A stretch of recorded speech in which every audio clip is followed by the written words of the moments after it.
Hey, this is just Ben on the front end, here to tell you to give the podcast a rating if you don't mind, and follow it or subscribe to it on whatever you're listening to this on. If you want to send us an email, we'll read it and maybe talk about it on the show. It's deadensigns@gmail.com, and we got a Twitter. Anyway, if you could do all that, please. That'd be really nice. Bye, enjoy the show. Simon & Schuster AudioWorks presents Star Trek: The Next Generation.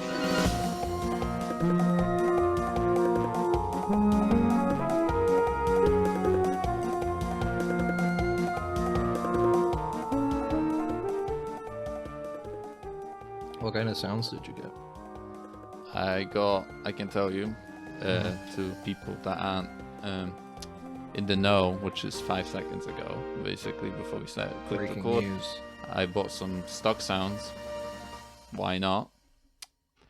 Support people. Why not? You know, support. You're making your livelihood in your small cobbler shop, making stock sounds. Doing Foley. Do it.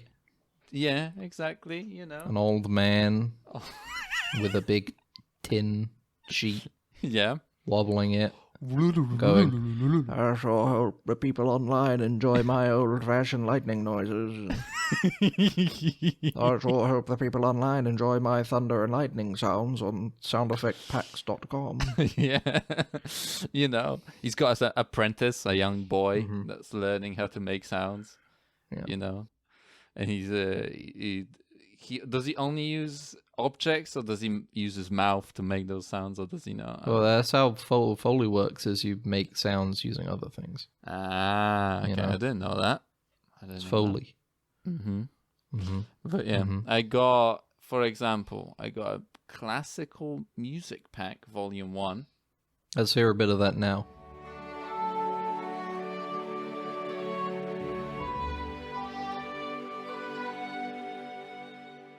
There you Wow. go.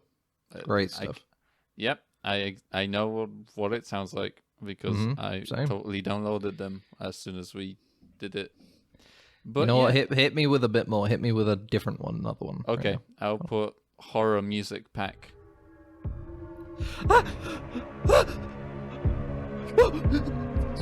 Stop! Don't hit up! Don't hit up! Okay, well, yeah, I'll stop. Yeah. Or there's Fuck me. Give me a minute. Give me a second. Yeah, you gotta collect yourself. Can you put on a bit more classical music, just so I could? Yeah, sure. There it is. Oh, I wonder how many that's there are. calming. It'd be That's funny if calming. it's just one song There's a lot one. in the pack. I mean, I know it's not, because I'm hearing a different one right now. Yeah, so, of course. Yeah. You know. Your reaction is different, therefore it's a different song. Yeah. Well, my okay, I'm sufficiently calmed. What's next on the brand new audio that we have, that we own? Jingles and stingers. Ooh, Stingers sound let me pack, hear. FX Let me pack. hear one. Let me hear one right now. No.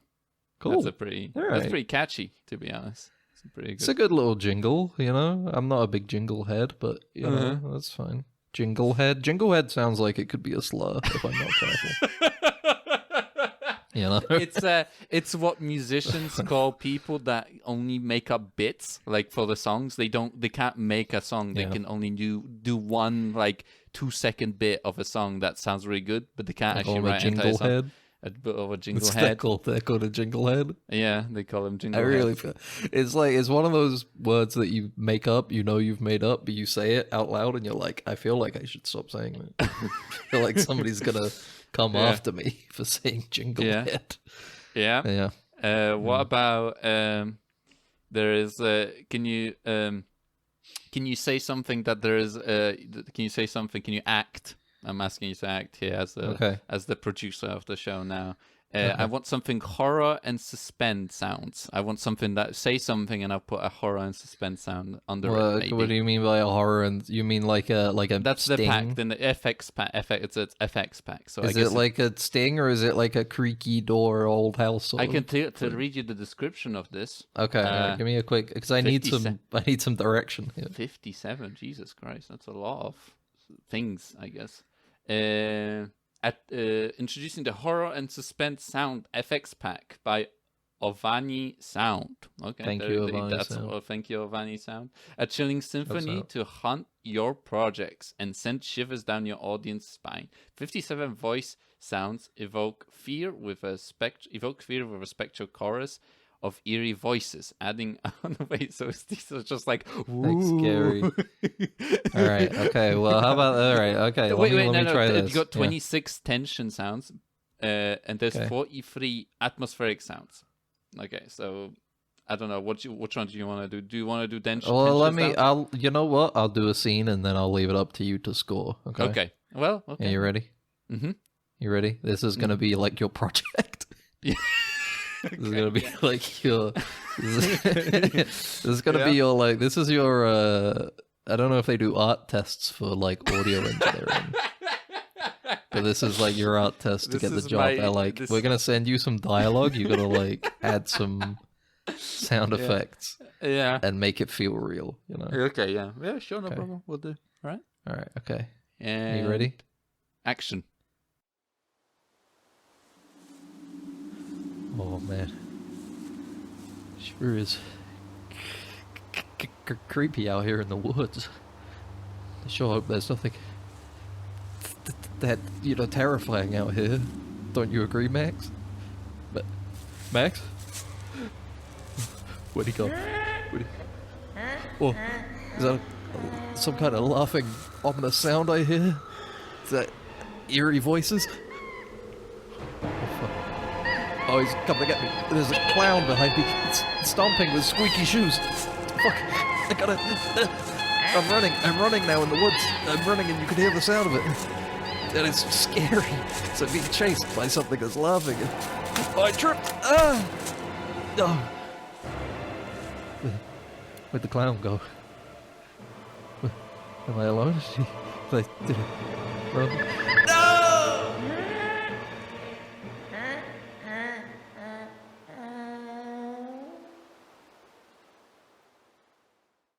There you go. End of scene. All right, yeah. I like how you're like, then I'm tripping, and there's a clown sound. There's a clown shoe, the big shoes. Well, I'll leave that up to your own creative interpretation. But what kind of sounds need to go in there? Yeah, we'll see. We'll see. Yeah. I'll just put nothing under it, and you'll just be insane. Give me another. What other song ones do you have? Song ones. All right. Yeah. Let me you got classical music, horror music. I got chiptune, ambient music pack. I got chiptune music, electronic music pack, fantasy music pack, orchestral rock music pack. Oh, give me some orchestral rock right now. Oh hell yeah! I feel like I'm watching Pacific Rim. I'm so pumped up. I feel like maybe Imagine Dragons stole something from the song. Yeah, same. I feel like, I'm listening to it right now, and it's like, I feel like lots of people rip this stuff off. Yeah. It sounds like something that band that Jeremy Reynolds had. He tried to be Imagine Dragons because he wanted to make music for commercials, basically. This sounds like Buckaroo Banzai and the Hong Kong Cavaliers. Okay. A little spoiler for later on in the podcast. I'm going to talk about really? Buckaroo Banzai because I watched. Okay, is that what you watched? I watched yesterday. Anyway.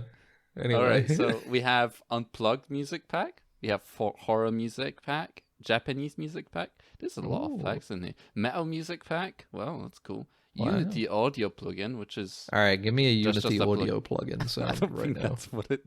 Give me a Unity audio... Well, why did you pay for it then? Because it was included in the bag. I'm sorry. They sold it to me. I couldn't do anything. You are not a crafty shopper, my friend. I am not. I can sell it to someone. No, I'm not gonna make a fake giveaway because they can actually sue me for that. I was going to make a funny joke about how if someone's the first person to subscribe to our channel gets it, but no, they could actually. I can get in trouble for that with the law. And there's you should try it anyway. No. Who's gonna? who's gonna come at you. We're gonna get so unlucky. We're gonna get snitched. That's what the only viewer that we're gonna have is just gonna be like some guy that listens to our podcast and just snitches on everything. Well, I had a do. long day working at my Unity audio plugin job, designing Unity audio plugins. Yeah. You know what? I think I'll try out this podcast. I just Yeah. Oh, hold on a minute. I gotta tell my boss. Yeah. I'm gonna. Now this will win me the promotion.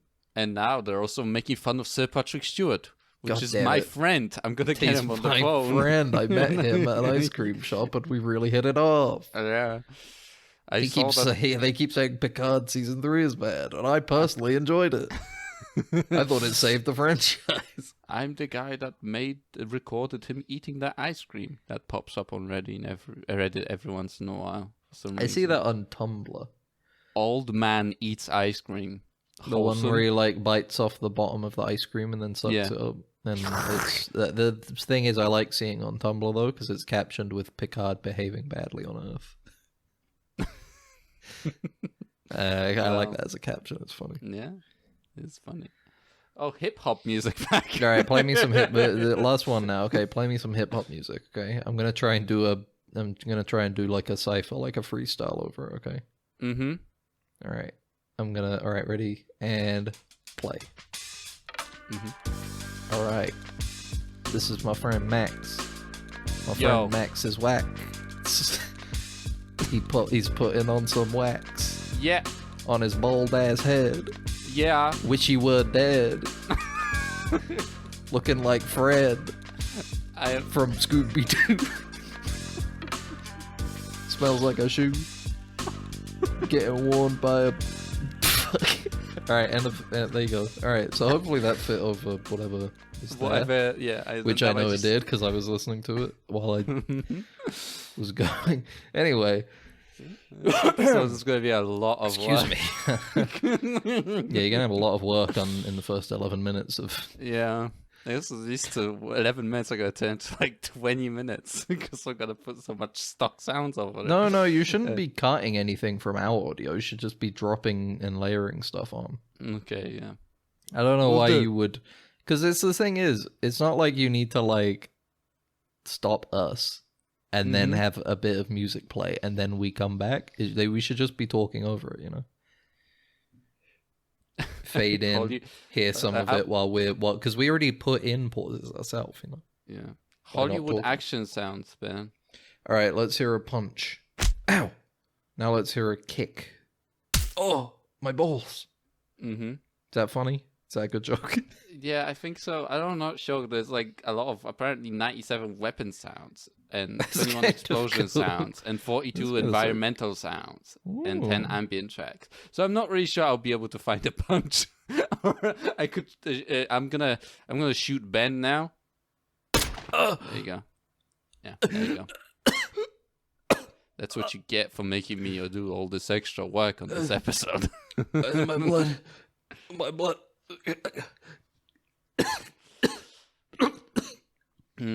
I tried to do some realistic, like, sputtering. Nice. Dying. But you don't have that in your fucking fancy ears. Maybe we should make our own pack. Dead Ensign ambient effects pack. Yes. Sound effects pack. That'd be good. I think that'd be cool. Neelix penis is in there. Maybe do like a fair use kind of thing. Just put it out there. Yeah, that'd be fun. I could do that. That sounds like a fun thing to do, to be honest. Like or we make a we release just a YouTube video and you just cut out the video if you want me just going ooh oh that's just a taste. Yeah, that's just a taste of what you're gonna get. Yeah, I wish like back in the day, it was so easy to edit like files, like game files, and like replace audio files in video games. Yeah. And you could just replace something with like something really funny. Now they will have all of this data protection and shit. Yeah, they gotta put crap. They're putting de novo in there, and they're making your computer all slow. They're putting rootkits in your computer to try and stop you from cheating at Warzone Season 7. And there's still cheaters in the game. And it's still rife with cheaters. Yeah. But, whatever. Hello and welcome to Dead Ensigns, a Star Trek Q general media podcast discussion thing. I'm Ben, this is Max. That's me. And I do not give my consent for you, dear viewer, to cut all these effects out of this podcast and use it for yourself. This is what I'm saying, we have to layer it with our audio, you know? But if I don't, what if I want to do it for an effect? Okay. What if I need it to be on its own? You know? Yeah, I guess. But you never really just have an effect on its own. You need to have like some accompanying like direction for the listener, right? Mm-hmm. You can't just play a bunch of sound effects in a row and then go like, all right, well that happened. Glad all that happened. You need to, if you're doing a radio drama, you need to say stuff like, "Oh no, I'm about to fall down the stairs." Oh, my back! I fell down the stairs. And then that way, if somebody joins early on, they know the sound that's coming up, and then if somebody joins in the middle of the sound effect, then at the end they realize, oh, it was falling down the stairs is what I heard. No, I would just do like a thing where like someone was like walking around, he's just instead of doing like noise, he just goes stairs as it falls, and then when someone picks up a cup, it goes like cup, and then like whenever someone interacts with something that visually would be there, they just say like there's like a thing in the background going like chair, sit. That is quite funny, but also that does just sound like audio descriptive. But that would be kind of funny to do like a fake radio drama, and then you just don't have actual sound effects. You just have somebody like saying something. Yeah, when they do like replace all sounds with mouth sounds in a video game or something like that, but it's just descriptive. It's a cappella. You have multiple people, and each one has like their own thing that they have to describe. They have a different voice. Yeah, because you don't want somebody with a low pitched voice doing like smashing glass. Yeah, of course. Because that's a high pitched noise. Yeah, exactly. You need somebody with like a very high voice to go like glass smashing. Yeah, exactly, And then when someone drives a big truck, it goes like truck. Explosion. Yeah, exactly. Yeah. And that's we're gonna start a Kickstarter to get this going. Our new radio drama. It costs £555,000. Jesus Christ. It's like we need a lot of different people for the sound effects. Exactly. You guys don't get it. Okay, you might sound like a lot, but when it you start doing it, you rather have more than less. Yeah, you really would prefer to have more when you're producing something than less. It's like, when Shenmue 3 was getting a thing, it's just like, exactly. It's just another Kickstarter. And the thing a lot of people don't understand is that you've got to factor in Kickstarter's cut. They're going to take a portion of it, and there's nothing you can do about it. And it's like, fair enough, thieves. I get it. You got to keep the site up and running. But unfortunately, I have to factor that in when I'm setting my price for my radio drama is £555,000. Yeah, exactly. Kickstarter's going to get £55,000 of that, and it's going to eat into our production, our budget. Another thing a lot of people don't realize is that we need to hit a certain goal to get other investors involved. Yeah, exactly. There's even more money we need than what we're asking for. and we need to reach that goal for even the other people who want to get involved to say, all right, we'll put money in. Yeah. There's a lot of factors that go into this, and the people don't realize. We need to also buy land in Georgia, build like a ranch where you can isolate all the actors that are there with us. They live with us now. Some would call it a compound, but it's a ranch. Yeah, it's a studio. Okay, it gives a nice creative flow to all of our work. The nearest neighbor, or like any civilization, is like 2-hour drive away. You know? Yeah, it's fine. I mean, it's fine. That's like, because it's like if you get you either pay $500,000 or we have to bring it up to $1 million, because then we'll have to buy like a place somewhere closer, right? And we're gonna have to buy like you want us to record it in a city? Okay, well we're gonna have to buy a whole building then. We're gonna have to buy like an apartment building. Yeah, exactly. You know. We need to get the vibe going with all the people we work with. Roommates. Yeah. They need to be like our roommates, you know. We need to build up a really good vibe. You know the apartment that they had in Mission Hill? We need like 7 of those, basically. Yeah, exactly, you know. Really, really big open when you look at apartment. Any Seinfeld, Friends, look at the apartments that they live in. They're and huge. How funny those shows are, right? They're gigantic. And I know what you're thinking. How I Met Your Mother, you know. I know what you're thinking. Oh, so why would you need a giant place for a radio drama? And it's like, I feel like you really don't understand the inherent art of acting, which is embodying what you're performing. Yeah. Like fully believing it and being inside of it. And we need these locations, even though it's radio, it's audio. Yeah. We still need to be in those spaces to be able to perform properly. Yeah, exactly. And we have to have space for all the things that we need. Because so we have the guy that makes like the deep sounds, right? So we need to buy a huge truck. We need to buy it, and we need to ride it around, right? We need to record him. We need to record him while he's in the truck, saying "truck, truck," because he needs to, feel it intimately. He needs to be in there. He needs to feel the nice leather seats. He needs to be able to feel the weight of the power of the engine. Rumbling through the cabin. Yeah.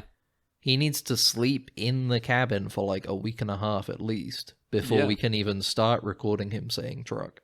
Yeah, exactly, And then, and even then, it might take like 1,700 takes after that. It's impossible to know. And that's a lot of gas money too. So maybe we're gonna have to raise that Kickstarter goal. Maybe we're being generous with 555,000. To be completely honest, you can see the full breakdown at the bottom of the page.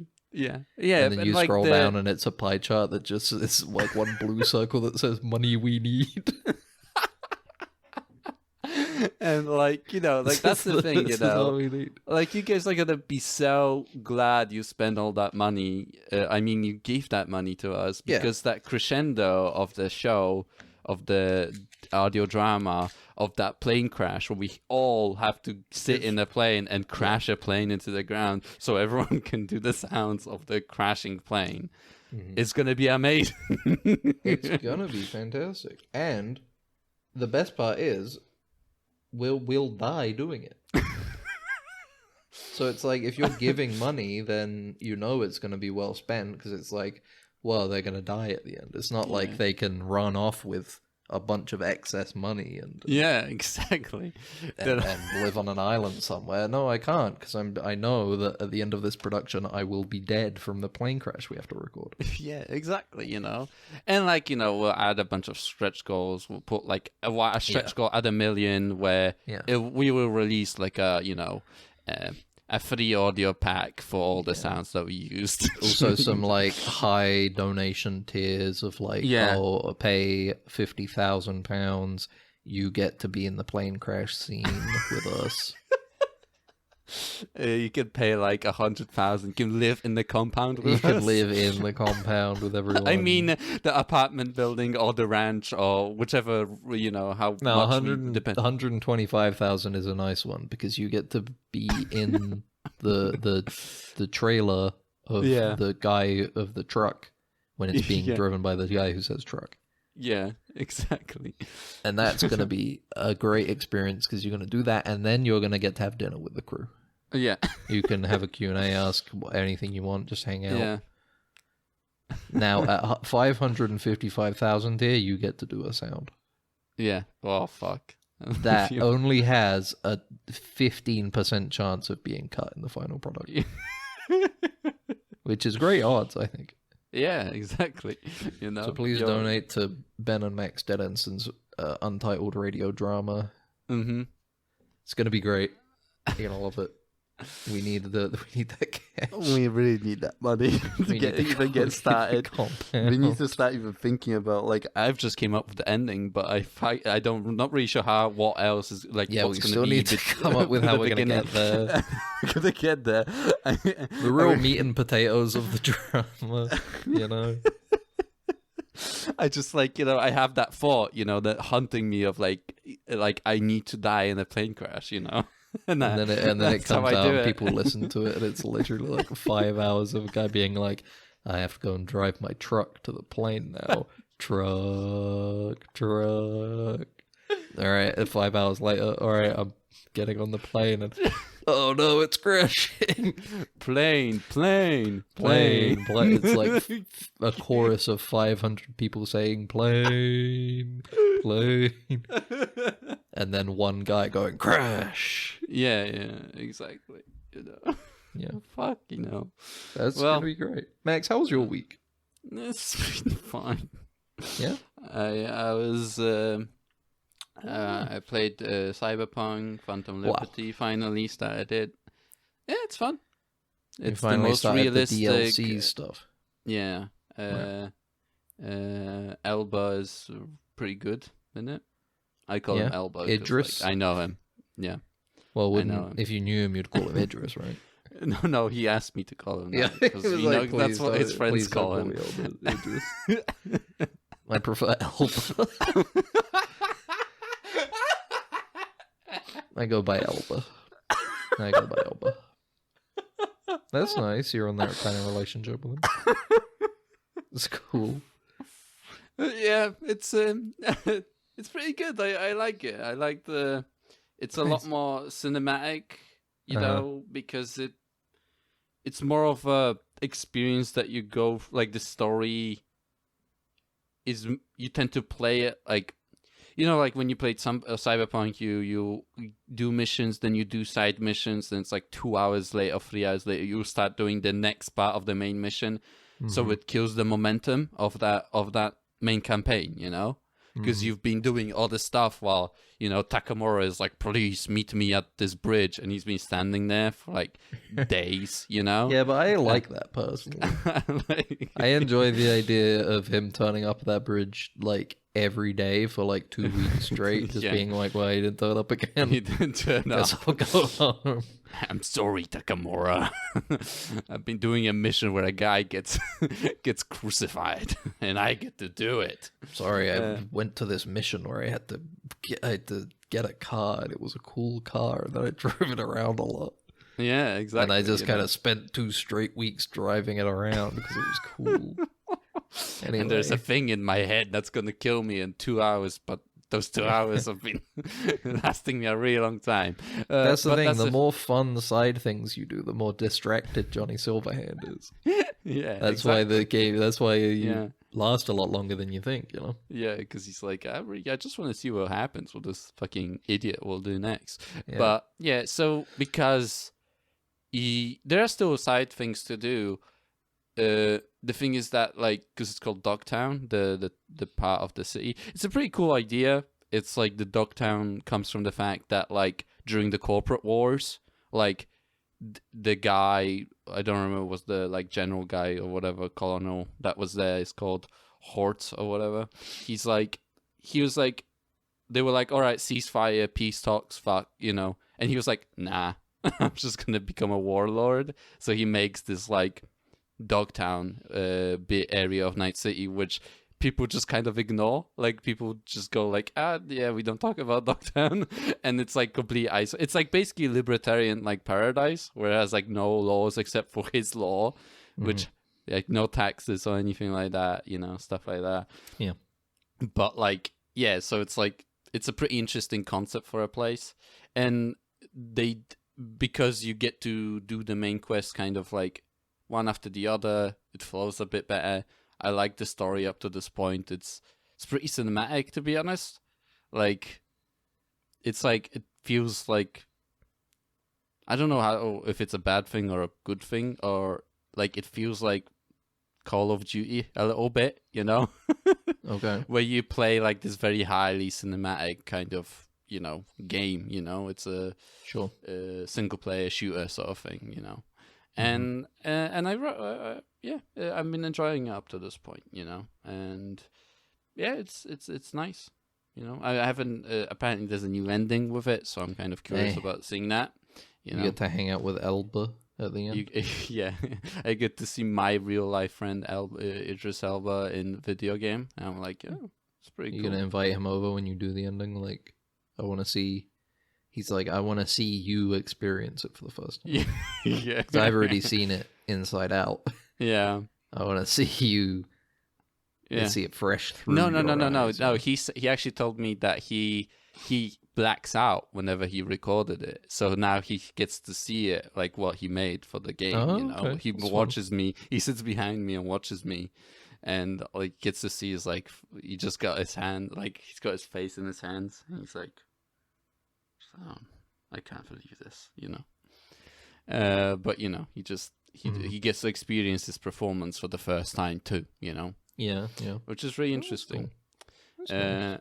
But yeah, I thought there was and like there's it is worth playing basically if you liked Cyberpunk, and you know, you get a lot of some more kind of characterization of Silverhand and stuff like that. It is weird that you get quite a lot of like, he seems a lot more like willing to talk about himself in this DLC, you know, content. Like he talks more about not the like the events of that brought his end, you know. He talks more about just himself, you know, like a lot more. His favorite movies. Like his childhood and stuff like that. He mentions things like that, you know. His favorite movies, maybe his favorite food, TV, maybe. Yeah. Maybe I haven't gotten to that bit yet, but maybe, yeah. It would have been really cool if they completely changed it, and Johnny Silverhand basically works like Zack in Deadly Premonition. Yeah, he's like, you're just driving around, and he'll like appear next to you, and he go, "Did you ever see the Country Bears Jamboree?" Yeah. It's an amazing movie. Have you ever seen Flubber? Not the Disney remake, the original. Have you ever seen the original, Ben? No. I haven't seen the original. I've only seen the Disney remake.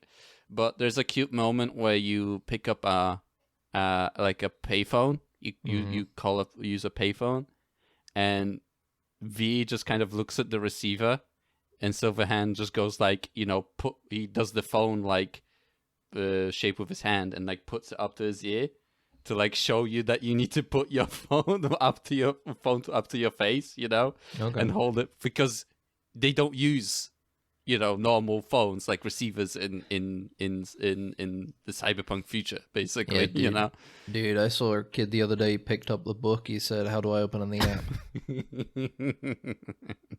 He's like, "Where do I charge this thing?" Yeah.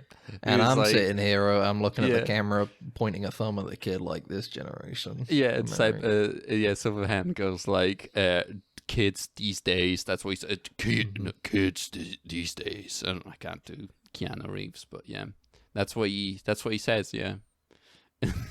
Wow. and then he struggles to open an email in front of you. That's cool. That's so cool, dude. But yeah, it's all right. And I've watched a movie called Lola, which is a weird movie. It's kind of like about two sisters. One of them invents a. I'm into it. Yeah, but then what do they do? Then what do they do? I'm rubbing my hand. You can't tell, but I'm doing it. You're gonna light yourself on fire with the amount of rubbing you're doing. But one of them invents a time, like not a time machine, but a machine that can pick up radio waves from the future, and stuff like that. So not just radio waves, like signals from the future, and it's like around World War II, so they use it to, like, you know, affect the war, outcome of the war, basically using the machine. Which is basically kind of the Enigma machine. Like, that's what happened with the Enigma, where they, you know, they worked out the Enigma and they used the Enigma machine to predict what Germans will do, you know? This is a movie that came out last year? Yeah, it came out last year. I watched on, like, Mubi, I think, or BFI, I don't remember. But it was, like, okay. Like, it wasn't anything that big. I don't know, man. I'm looking, and apparently Rotten Tomatoes says it's 100% good. Okay, because, like, 2 people reviewed it? Probably. No. 21 people. Oh, okay. That's 10 times the amount you said. That's 10 times the amount. That's a lot of people that have the same sort of opinion about this movie. Yeah. But it was okay. It wasn't anything jaw-dropping as a film, but it was interesting, I guess. Well, how did you feel about they killed Rory, David Bowie? How did you feel about Rory Fleck Burns' performance? Is he? Who is he playing? What about Neil Hannon? He did. I don't know these. He did the music. What did he play? David Bowie's. He did. He did original music. He did the original music. What do you mean they killed the David Bowie? Because, like, they changed the future and David Bowie isn't around anymore. Hey, take me to that timeline, am I right, buddy? Yeah, you know. Wow. How dare you? I'm kidding. I'm gonna be like David. Hour and 19 minutes, barely even feature length. I should do a thing like David Bowie where I have like multiple personas I go throughout my life, you know? Oh, like the White Duke and like Ziggy, you know, I go for like different things. I start dressing differently. I thought you meant like a DID kind of situation where you had dissociative identity disorder. No, I just put on a different persona.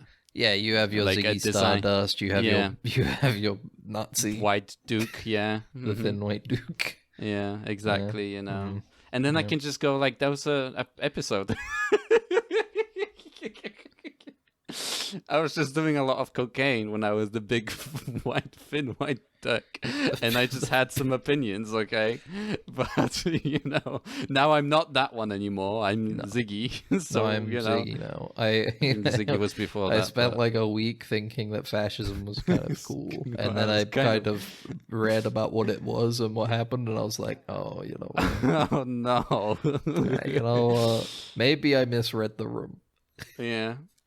It's like, but then whenever you want to revisit those ideas, you just go back, you know, you go back into that.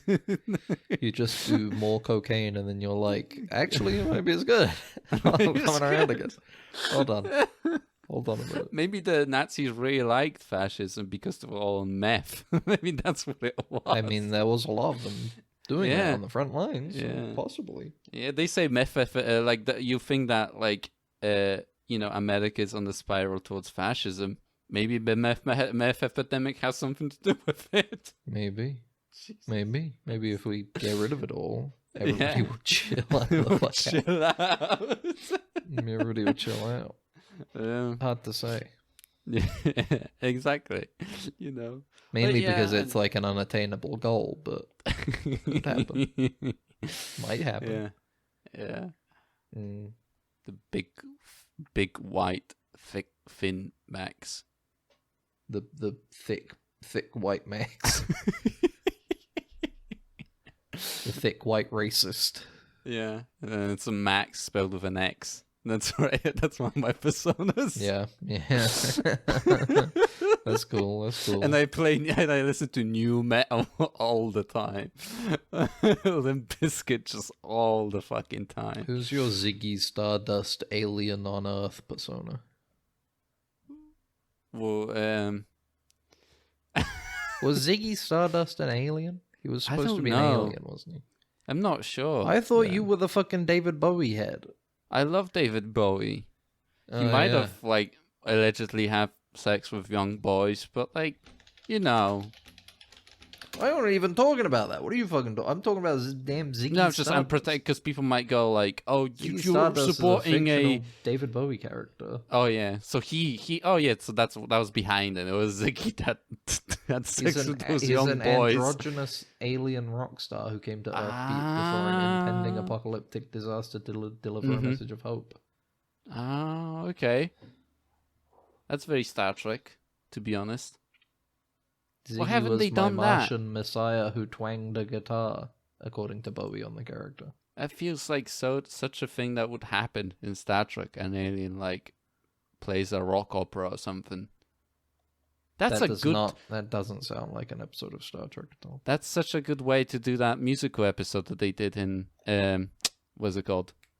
Brave New Worlds, but without the music is entangled within the fabric of space, so now everybody sings sort of thing. It's like in the 1999 comedy special Golden Years, Ricky Gervais plays a Bowie impersonator named Clive Meadows, who arrives at a business meeting as Ziggy Stardust. That's what? How did we get to Ricky Gervais? I read the in popular culture section of Ziggy Stardust on Wikipedia. Okay, so how many personas? Can you look at how many personas David Bowie had? Okay, hold on. List of David Bowie personas. Mm-hmm. This is Ground Control to Major Band. Yeah, a lot of these. I feel like some of these are gonna be pretty funny. Is it a lot? Okay. This is a list from The Independent. Mm-hmm. It's titled David Bowie, A Journey Through the Iconic Singer's Ever-Changing Personas. This was on Monday the 11th of January 2016, which was, I think, shortly before he died. Shit. Or okay. maybe a little bit after. This might have been done in memoriam. Yeah, this probably. was literally the day after he died they published this article. Mm-hmm. There's Davy Jones. Mm-hmm. Davy Jones, born Davy Jones in Brixton in 1947 and bred in the leafy suburbs of Bromley. Bowie was this. I think this is him. Actually, this is David Jones, the Ground Control. Then there was obviously Ziggy Stardust. Yeah. Major Tom. We all know Major Tom. Yeah, of course. Aladdin Sane. Aladdin Sane. Aladdin Sane. Aladdin Sane was a continuation of Ziggy Stardust, the protagonist of his sixth album. Bowie describes the alter ego as Ziggy Goes to America. Okay. The album was inspired by his 1972 tour, Aladdin Sane. Okay. Like a lad insane. Oh, he's a lad insane, I guess. Oh, Jesus Christ, David. Here's the description they have for the Thin White Duke. The darkest of all of Bowie's alter egos. It was the dark. Nobody, Bowie has never come up with a character more dark and insane than the Thin. Not even Aladdin Sane was as insane as the Thin White Duke. Yeah. The Thin White Duke coincided with the peak of his cocaine usage. Although on the surface the Duke seemed more ordinary than Bowie's former personas, at a closer look, he exhibited signs of real trauma. Bowie describes the Duke as a very Aryan fascist type. Okay. A would-be romantic with absolutely no emotion at all, who spouted a lot of neo-romance. Okay. Well, what's next? What's after that? The Duke emerged at a time when Bowie said he lived on red peppers, cocaine, and milk. Fuck. Dude, Okay, he was so insane, bro. He was like completely insane. You just to realize the is... world that did it to him. It's us. We did it to David Bowie. Well, this one is in season. We got Halloween Jack. Halloween Jack is Bowie's first post-Ziggy persona. I mean, I know that's not true because we just talked about Aladdin Sane and Thin White Duke. But all right. Yeah.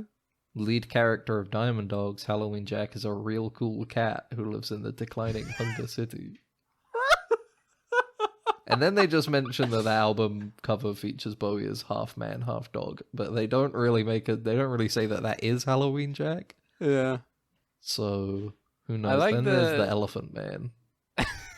Bowie played the lead in the Elephant Man on Broadway. I wouldn't say that's a persona. That's like saying that's like saying the guy in Labyrinth is a Bowie persona. Yeah. Like, oh yeah, Bowie really embodied the king of the goblins in Labyrinth. Yeah, I'm a Bowie persona. Bowie's the persona when you think about it. I'm kind of like a Bowie persona. Yeah. I think we're all a Bowie persona in a way. Yeah. He's in every single young man at some point, you know. Like Halloween Jack, man. When's Halloween Jack coming back? Huh? It's in season. Oh, fuck.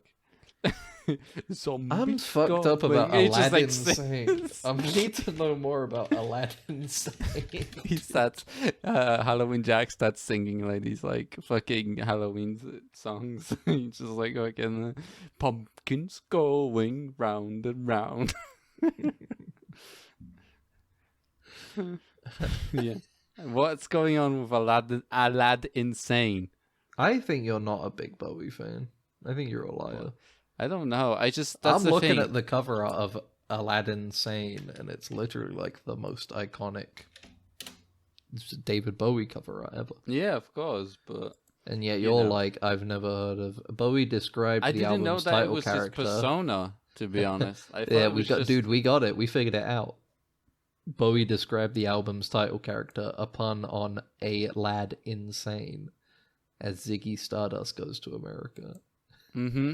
We fucking got it, dude. We just said it, and we were like, "Oh, we get it." A lad insane. Mm-hmm. Yeah, but we can read Bowie. Insane. I think we could probably be the next David Bowie. No, I don't think so. I don't think it was that hard. You just need to be weird. No, that's not what it was. He was really good. He wrote and make music. He made good music. He wrote a song and then he cut it up into different pieces and then he rearranged them and he was like, "There we go. There's my next hit song." You know, it's like everyone has their form of creativity. You can't be like that. It was only about money for him because as soon as it started to dry up, he was like, "Shit, now I need to just make pop hits. I just need to die. Fuck, now I just need to make pop hits." Yeah, it's... No, it's like... Because the thing about it is that, like, you need to... You need to, like, as he says, as he showed us, he has transformed throughout the years, He's become many different people. Ziggy, Major Tom, Aladdin Sane. I like the idea of Halloween Jack. Someone having enough pull as a celebrity to be able to get like these passports in these characters. You think he was trying to go to Germany? Like, can I get a Thin White Duke passport, please? Belly full of peppers and milk. Yeah. He's like, I need a German passport right please. Now for the Thin White Duke. Yeah. I like the idea of him like the FBI is CIA or whatever is after him. He's like, we need to find a Thin White Duke, but he came back from Germany as Ziggy Stardust. So now, where's Thin White Duke? Well, Thin White Duke has vanished. He's disappeared into thin air. Yeah. Oh, wait a minute. Thin White Duke, thin air. This guy looks. That's his power. It's his ability. Yeah. What if every time he embodied, it's like that movie Split, every time he embodied a new persona, he got like a new ability. Yeah. We don't know. That's the We thing. really can't tell anymore because We he's can't dead. ask him. He's We would dead, have to so we exhume can his never know. body to find if that was the case. We'd What have if he to was just like Doctor Who? He was just dying all the time of overdoses and coming back. How is that like Doctor Who? You mean like the then- regeneration? Yeah. He would just regenerate as like a different person. Yeah. I think that is the process that was him doing cocaine. I think is what that was. Yeah, he was ODing and then coming back as He would do a lot lad of cocaine, insane. and then he would be like, "I've got a brand new idea for a character. It's called Halloween Jack." Tell us about him, David. Tell us about Halloween Jack. Yeah, I went to Well, America. He loves Halloween. It's really the ideal to get to a point of celebrity or artistry that you can just come out with like the absolute shittest stuff like that. I don't mean like the quality of music, but I just mean like, here's my new album. It's about my new character. He's called Jack Control. And it's about his journey through office supplies. The world of office supplies. I can't wait for your next character, which is going to be called Benedict. Benedict Ben. Mm-hmm. It's a little redundant. Yeah. That's part of the charm. That's part of the charm, exactly, It's part of the charm, though. This is my new character, Agent Dale Cooper, no relation to the Twin Peaks character. This is my own. You just start stealing characters from just so happens to have the same name. Don't worry about it. From just fiction in general. Yeah. I am a Master of Chiefs, and I walk around in armor all the time, and I go da-da-da-da whenever I enter a room. This is my new song. It's called Space Halo. And I'm a space halo. This is my new ground character. Control to Major Chief. This is my new character. Oh my god! You know what? I really just processed what you said, and it's like, it made me. I felt like I was locked in a mind prison, 1,000 years in 1 second style. Yeah, where I was trapped in a parody song of Halo with David Bowie's Space Oddity. And I was like, fuck, bro. That would have gone so hard in like 2009 on Machinima. On the Machinima channel, yeah. Machinima 2009. And you make Space a Machinima Oddity, music video, of course, yeah. Halo Oddity. Halo Oddity. This is Pillar of Autumn to Mars to Chief. It would kill now. Yeah, but it would be more ironic now. Ironic, yeah. Back absolutely. then, you would get people commenting like, Like, this is so way beautiful. better than modern music. Nowadays, people would be like, this is so fire. This fucks so hard. Lol. I like the idea. Actually, that's just another thing. Jump off to something else. And not completely, but adjacently. Coming back. What if David Bowie like met you and then he made a persona and it's just you? He just steals your name, first name and then second name, and he just like starts wandering around like just like you. Like I would be so fucking pissed off. It's just fucking, I am Ben. I'd be like, bro, fucking come on, man.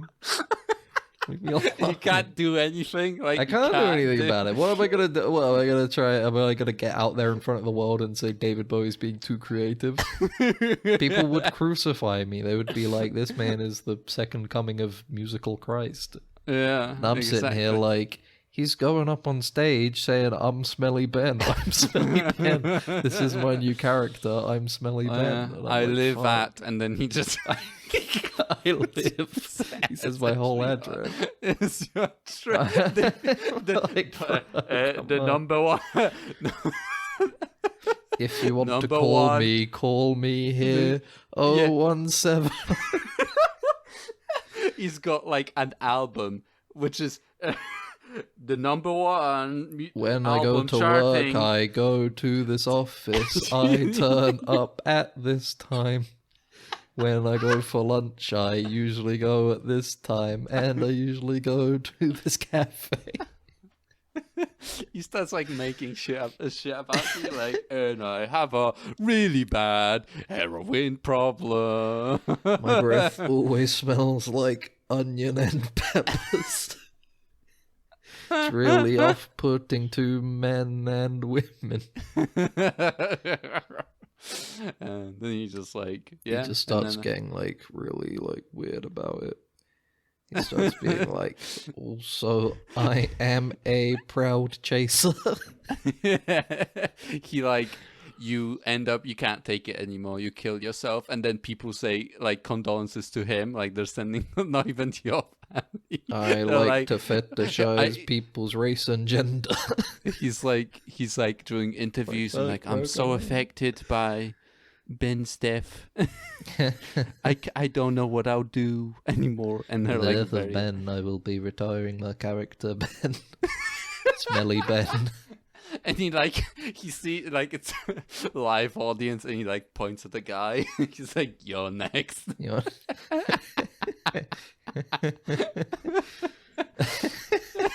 That's how he. That's the thing.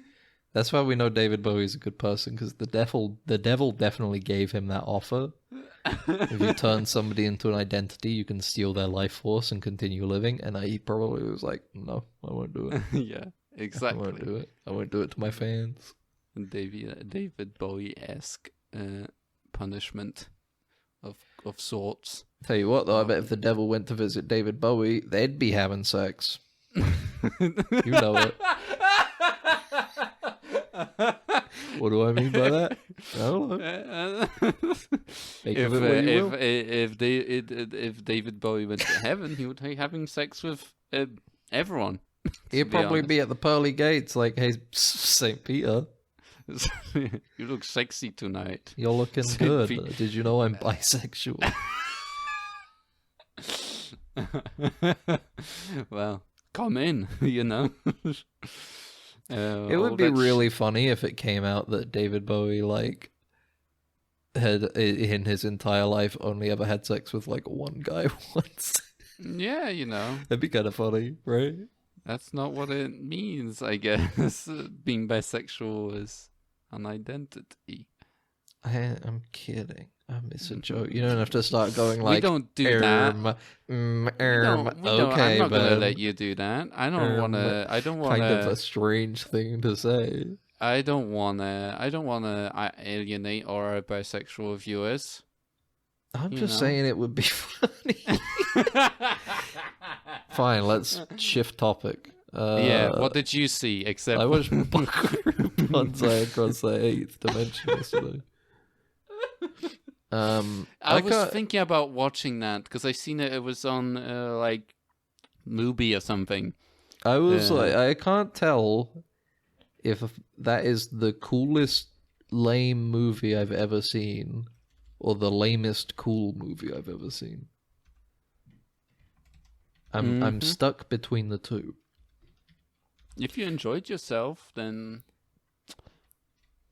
it's all good. I don't know if I did. You don't know. You don't know if you did. So I feel like it's one of those movies where it's like, the only reason I'm fond of it is because I'm inventing a better movie in my head while I'm watching it. Yeah, you're like, this is such a cool concept. But yeah, Buckaroo Banzai is so cool conceptually. Yeah, but you watch it and it's like, I had like such a wrong interpretation of this movie going in. I thought it was like, oh, I bet he's gonna go to space and stuff and fight like guys. And he fights like some aliens, but they're like the lamest fucking aliens in the world, dude. Yeah. And Eltroids or something. That's a really cool name. That's a David Bowie persona. There are red Eltroids and black Eltroids. And the red Eltroids are racist, and they want to kill the black Eltroids. Oh, no. Here's the thing. And they want to do it across dimensions. First of all, didn't know the thing with Buckaroo Banzai is that he's a Japanese American. Is he? Oh, He has a Japanese father and American mother. Yeah, but he's played by Peter Wells. Yeah, well, and his last name is Banzai. It's because his Japanese father was born in Japan, but he was an American. He had American family, so therefore he was Japanese. But his last name was Banzai. The Adventures of Buckaroo Banzai across the 8th dimension. Yeah. Second, you've seen the poster where he's got the tie and stuff on. And he looks cool. Yeah. I'm looking at it now. Yeah, he wears like a bow tie. He doesn't wear this shit. I like that. Man. Oh my god. I was like, they gave the like poster like artist this and this like thing, right? They we took a picture, you can use it as a reference, and they just like looked at the results at the end. They were like, all right, whatever. It was just like defeated. They were like, okay, exactly. We don't have time fucking to get you to do another one. Oh, jeez. But this is what I mean with Buckaroo Banzai, okay? Mm-hmm. Yeah. You see shit like this poster and you see that name and stuff and you're just like, I get this movie cannot be as cool as the name in the poster. And the answer is it isn't. It definitely is not. Yeah. I'm sitting there watching it and I'm thinking they should let me do the remake. Give me a remake. Yeah. I'll give this a second go around. That's our second Kickstarter is a remake of Adventure of Buckaroo Banzai. We buy the rights to the Adventures of Buckaroo and Banzai. I'm going to play Buckaroo Banzai. Max is going to be Buckaroo Banzai. No, I was thinking, dude, it's like, here's the thing. You make... Because the way that the Buckaroo Banzai and his band of interesting gentlemen that he has... Mm-hmm. They are very alternative. Mm-hmm. It feels like there's even a guy in there who I'm sure they styled after David Bowie, who isn't David Bowie, but he's like his look and his and everything and stuff is like this guy. Yeah. I feel like they wanted him to be Bowie. Yeah. Yeah, I feel but David Bowie as a white Duke, right? He was the thin white Duke version. Yeah. No, he looked like David Bowie in. Obviously, it hadn't come out yet. It was like 10 years before that happened. But he looked like David Bowie in Twin Peaks.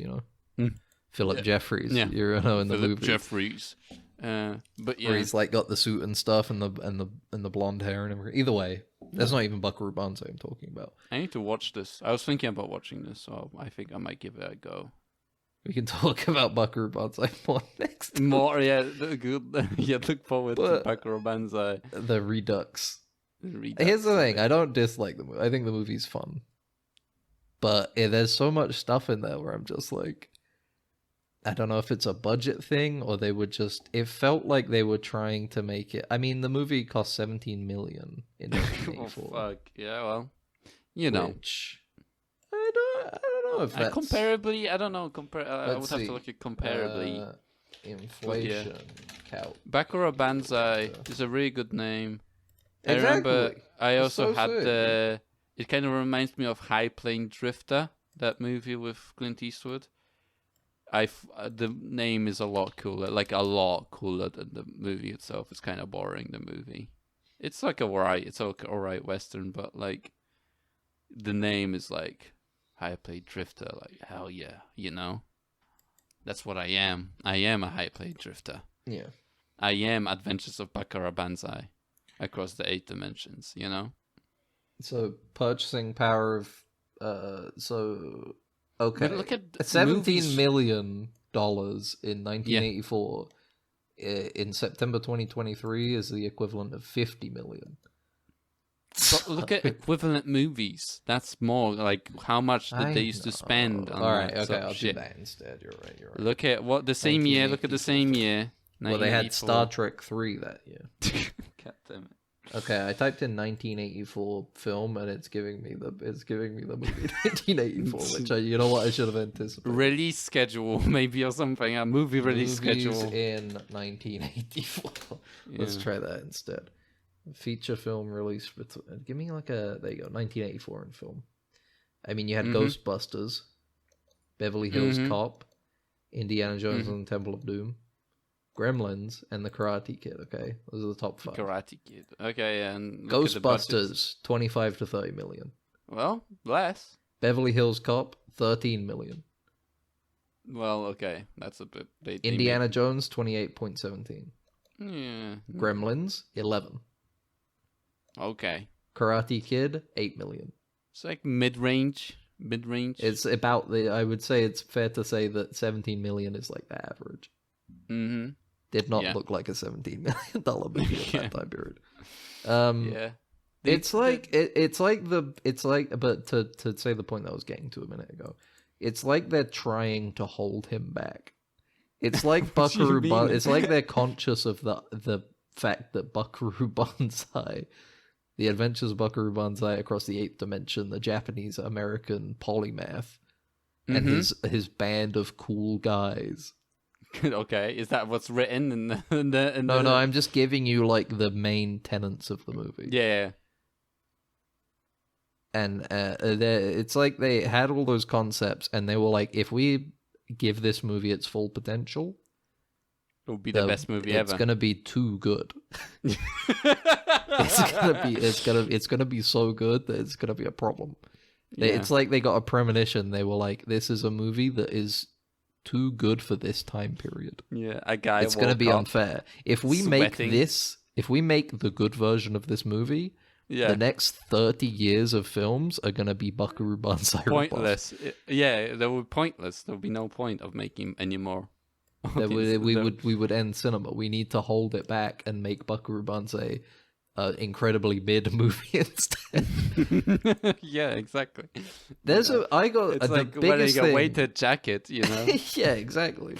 The biggest thing that pissed me off is there's a bit early on that, by the way, another thing about it that makes it cool conceptually is that not only does he have a gang of cool guys that he collected around the world, you know, his Hong Kong Cavaliers, as he calls them, which is a fucking such a sick They're name. all white. Yes, they are all white. Yes, correct. They are all white guys. They're all white Americans. Not only Oh my god. are they a cool band of like other scientists and stuff and stylish cool guys that hang out with him, all of them are in a rock band called Buckaroo Banzai and the Hong Kong Cavaliers, and they're so cool. But the movie's so boring. Yeah. It's like they had to hold it back. There's a bit early on, they're in their tour bus. They're in Buckaroo's room on the tour bus. And it's laid out like it's got like a slight Japanese styling to it. Remember, he's played by Peter Weller. Yeah, of course. Yeah. He's supposed to be a Japanese American. He's played by Peter Weller. He's like got like a hikata on and stuff, you know? He's like he's like holding a katana and he puts it down on like a rack with 3 other katanas. And I'm watching that and I'm like, I can't wait for him to start swinging around a sword later on in the movie. And he doesn't. He doesn't do it. He doesn't. Of And course he he doesn't do it once. He doesn't even do like any martial arts. He just like fights like a 30-year-old guy who doesn't really know how to fight. You know, he punches and he runs around and stuff, but he never does anything that's cool. Yeah. Well, you know, they didn't have in a budget to make him use it. You know, they had the prop maker make it, but then they didn't have money to use it. You know, it makes me wonder where it's like. Maybe we're just spoiled now. Maybe I'm looking at it like, maybe at the time this movie was fucking gonzo. Obviously not gonzo enough to make any fucking money. Make any money, yeah. But, and have any sort of impact on pop culture, I guess. You know? Yeah, but maybe at the time it was like huge and out there, and I'm just too poisoned by like the amount of crazy stuff we have now. But I'm watching it like. Bro, I feel like I could make a more interesting Buckaroo Banzai film. Yeah. I'm like, give me the rights. Yeah. I'm gonna make, here's the thing, Buckaroo Banzai. First of all, actual Japanese American guy. First of all, probably the most important thing. You go to studios, try to get money to get this, and they're like, "All right, Ben, we can give you the money. We have all the paperwork. One condition, and you just know what it is." Yeah, Chris Pratt. Oh, it would be. Like it would be, but this is the thing. This is why it's still got to be. You're gonna keep it low budget. I don't think I'd even have a guy. I think I'd have a cool. Again, keeping in the David Bowie vibes, I feel have like a cool, slightly androgynous, like Japanese American woman, you know? Mm-hmm. Be kind of cool, and her posse of like cool people, not necessarily all white American guys that she's collected. Yeah. As her like her gang, the Buckaroo Banzais and the Hong Kong Cavaliers. And they're actually from Hong Kong. They're all from Hong Kong. They're all from Hong Kong. He's got so many cool friends though. He had Jeff Goldblum played a doctor who they nicknamed New Jersey. Mm-hmm. There was New Jersey. The guy who looked like Bowie. His character was called Perfect Tommy. Oh my god, that's so cool. It's so sick. They had a guy played by fucking Clancy Brown. You know, Mr. Krabs. Mm-hmm. He played a guy called Rawhide. He was like a cowboy. He was so sick. I loved him. He was so cool. Yeah. They were fighting aliens called... I need to watch that movie. The Lectroids. I'll watch that movie for the next episode. We'll talk about it. But I'm going to give you a movie to watch, which is also Peter Weller movie. It's a Peter Weller movie. Yeah. Yeah. It's called Naked Lunch. That's I'll watch Naked Lunch. I think you will like it, or you'll go like, "Ooh, it's disgusting." I'm gonna choose to hate it now that you've said that. Don't read the book. Don't read the book. Don't do it. Don't read the book. I started rereading last night a book called Wolf in White Van. A movie. Yeah, you're like obsessed with that guy or whatever. You're like a sicko fan or whatever of the guy that makes that. He's like from the. What are they called? John Daniel. Goat heads or whatever. Mountain goats. Goat heads. I like to think that I've rid myself of some of my sycophantic behavior that I would have when I was younger. I think John Daniel is probably somebody that I could be I could have a sycophantic behavior for still. Nice. I think that's somebody I could see myself still being like, he's cool. He's so cool. But that's the thing. It's like if you get famous enough, like you produce content, whatever, you get some pull. That's how you get in. You know. That's how you don't even have to like try. Then like you can get yourself into places where he might be. You know. I'm not a sycophant for. Yeah. The fucking Buckaroo Banzai. Peter Weller? No, the character. Oh, dude, I was thinking about it all day. You were just brewing on Buckaroo Banzai. I was, because I don't know. I was like, I wasn't even expecting a lot, because I went in knowing like I never hear anybody talk about what's in this movie, which is never a good sign. You know, I feel like I have heard of the adventures of Buckaroo Banzai across the 8th dimension so much, and yet I don't know a single thing that happens in it. Must mean that the movie's probably pretty boring. Yeah, because nobody remembers what happens at the movie. Despite knowing that, I still went in and was like, this movie it's not got enough going on. Yeah. It needs to be more fun. It has a strong start, I will say that. Has to be more racist. I think the movie has to. Can we inject racism? They've already got Peter Weller as a Japanese guy. Yeah, but he has to go like. I can't do it. Were you going to do an accent? No, I was going. Yeah, I was going to do an accent, and also do like karate noises, also. But I refuse to do it. Me saying it doesn't count as me doing it, okay? He has 3 samurai swords. and we don't see him use them. Is this how One Piece? Is that inspiration? One Piece inspiration? Maybe. I tell you what, they fucking lots of fucking nerds who went on to make nerdy media reference Buckaroo Banzai. Dude, there's a fucking Buckaroo Banzai reference in Deep Space Nine. I didn't know it. Yeah. I was looking at the other media section in like references and stuff, and in the one of the like evil company or whatever in Buckaroo Banzai, Yo-Yo-Dime Propulsion Systems, there was an office for them on the promenade in Deep Space Nine. The whole time, I had no idea. The entire time, we're such fake fans. I'm just listening to you. I'm watching all the Peter Weller movies on the preview on IMDb as we're talking. It did remind me, because I was looking in the other films, and there's a bit in Ready Player One, where the main character dresses up as Buckaroo Banzai. I'd forgotten about that, and then that made me think, like... I thought he was just dressed up as David Bowie.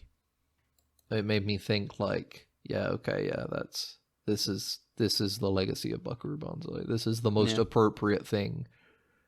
It's like Ready Player One seems like to be like that kind of place, to be honest. Buckaroo Banzai is like all style, no substance, but the style that it has isn't very good. Yeah, where media goes to die is it was Ready Player One. Yeah. Do you remember the bit in that movie when he goes to meet the girl that he knew online? Yeah. And they treat it like she's some kind of hideous monster. Like hideous, yeah. But she's just got like a kind of a birthmark. She just has a birthmark on her face. Yeah, it's fine. She just looks like a normal person. Yeah, it's good. It very much makes it really cool because I'm watching RoboCop 3 now on my second screen. At least it's a trailer, I think. RoboCop 3 is really bad. Yeah, it's very funny to watch with other people, but it's really bad. Yeah. Should we do a Ready Player One commentary, do you think?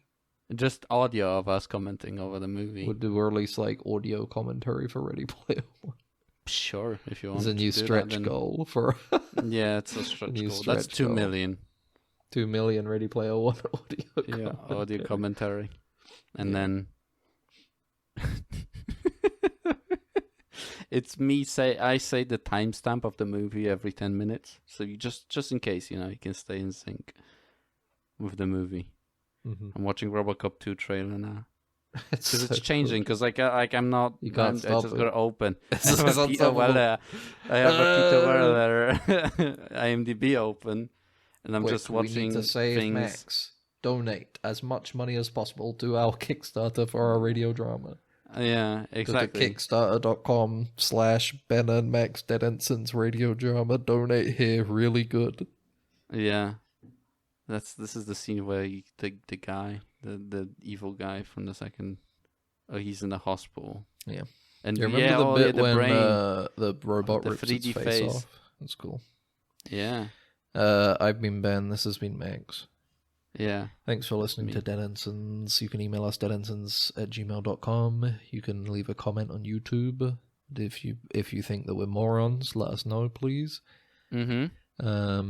You can listen to us on Spotify, Podbean, Amazon Music, I think, iTunes. Yeah, I think so. All of those places. Yeah. And make sure to leave a rating too. Okay, goodbye. We're on Twitter as well. Bye. Yeah, bye. It's shorted out, sir. We're gonna have to phaser it. Then what are you waiting for? Right away, sir. Faster would be better, Ensign. I can't, sir. We don't want to... That's enough. But, sir... Stand aside, Carlton. I'm going through.